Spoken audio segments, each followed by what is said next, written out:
tere! Vaatame, kuidas me saame HTML keeles kasutada erinevaid värve, et muuta näiteks elementide taustavärvi või tekstivärvi. Selle jaoks me saame kasutada mitut erinevate värvi määramise meetodit. Meil on kasutada näiteks konstandid ehk siis värvide nimetused, red, blue, green ja nii edasi. Kokku on neid värvi nimetusi 140 ja veebiõpikus on nad kõik ka välja toodud. Siis me saame kasutada veel hex-koode, mis on sellise hashtagiga tähistatud tähtede ja numbrite jada. Et kindlasti neid te ei pea endale pähe jätma, aga ma näitan pärast ühe triki, kuidas te need kiiresti leiate. RGB värvimudel tähendab red, green ja blue ja siin me saame määrata, kui palju ühte värvi on. Ehk siin 255 red tähendab, et kõige rohkem punast ja rohelist ja sinist ei ole üldse. Kui on ka veel 4. argument lisatud, siis see tähistab läbipaistvust. Ehk 0,5 tähistab, et on poolenisti läbipaistev, 1 tähistab, et ei ole üldse läbipaistev ja 0, et on täiesti läbipaistev. Ja viimasena on meil ka HLS värvimudel, mis sarnaneb siis RGB mudelile selles mõttes, et siin on alguses 3 argumenti, mis määravad värvi ja siis 4. argument, mis määrab ära läbipaistvuse. Kustutan RGB ja HLS-i ära. Enamasti leiab veebilehtedel kasutust see hex värvikood, aga praegu lihtsuse huvides näitan ka, kuidas kasutada neid värvikonstante. Esmalt tahaksime muuta näiteks oma veebilehe taustavärvi. Selle jaoks me saame minna body elemendi sisse, mis on kogu meie veebilehe nähtav osa ja siia algusmärgendisse lisame tühiku ja kirjutame atribuudi style ehk stiil. Võrdub jutumärgid ja mis omadust me soovime muuta. Me soovime muuta taustavärvi ehk siis background color. Background color. Koolon ja mis värvi me soovime, et taust oleks. Proovime alguses näiteks red. Lisan semikooloni, salvestan ja muud seesama fail on avatud siin kõrval brauseris ja siin ma uuendan ja ma näen, et taust ongi nüüd täiesti punane. Võib-olla see punane on natukene silmadele liiga vali ja selle jaoks ma valin punase asemel hoopis helehalli ehk siis light gray. Salvestan, uuendan ja nüüd on taustavärv helehall. Lisaks sellele, et me saame kasutada värvikonstante, me saame kasutada ka hex-koode. Näiteks me tahame nüüd pealkirja muuta punaseks. Siin on olemas punase värvi hex-kood.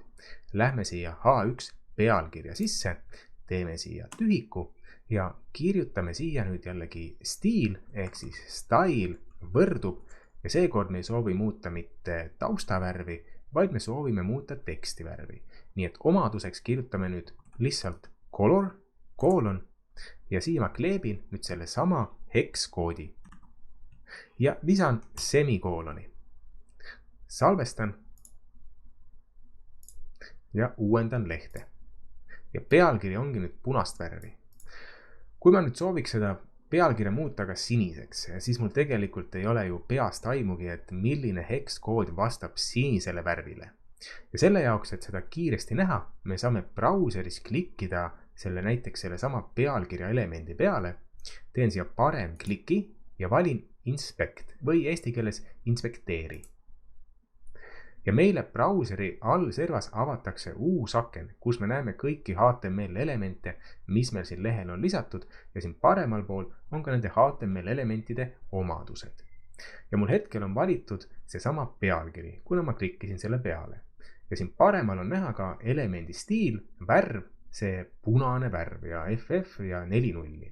Kui ma nüüd klikin siia punase kastikese peale, ma saan valida tegelikult täiesti uue värvi. Ma valin siit mõne värvi ja me näeme, kuidas brauseris värvi valimise hetkel see pealkiri värvi muudab.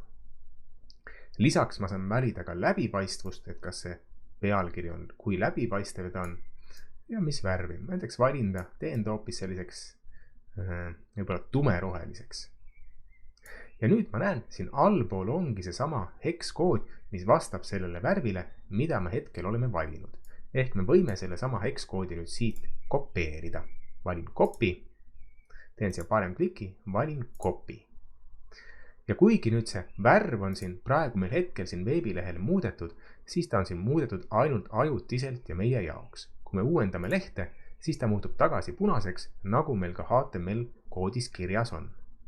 Aga kuna ma kopeerisin uue värvi koodi, siis ma saan selle nüüd kleepida siia vana koodi asemele. Ja valin siia, panen klikk ja kleebi.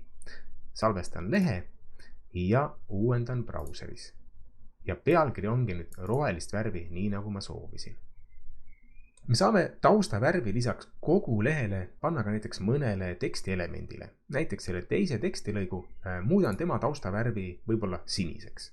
Lähen siia algusmärgini sisse, tühik, style, võrdub, jutumärgid, jällegi background color, koolon ja ütlen lihtsalt blue, semikoolon ja salvestan.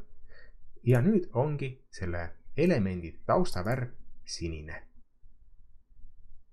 Viimase asjana tahan veel näidata, kuidas me saame mõnele elemendile panna ümber värvilise raami. Näiteks siin viimane tekstilõik, kuhu ma tahan panna ümber värvilise raami. Lähen selle jaoks siia paragraph B elemendi algusmärgendi sisse, jällegi tühik, ja nüüd kasutan style atribuuti ja omadust nimega border ehk siis raam. Border ja raami väärtused on esiteks see, kui paks see raam on, mitu pikslit paks, ma kirjutan siia näiteks 2 pikslit, siis tühik.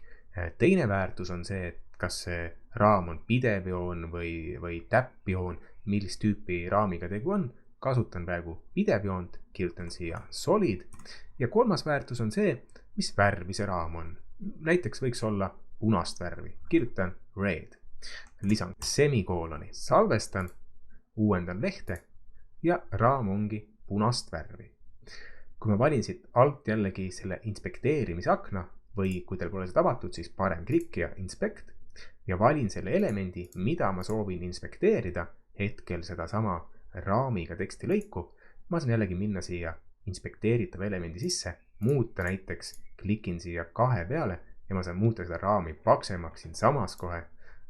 Ma saan minna siia, kus on solid kirjas, kustutada selle ära ja näiteks kirjutada siia asemele dotted ehk siis täpiline, panen solid tagasi ja samamoodi ka red asemel saan kirjutada näiteks blue. Ehk ma saan ka siin seda jällegi seda elementi muuta, vaadata millisel kujul ta mulle sobib ja siis selle valmis koodi kopeerida juba oma HTML dokumenti.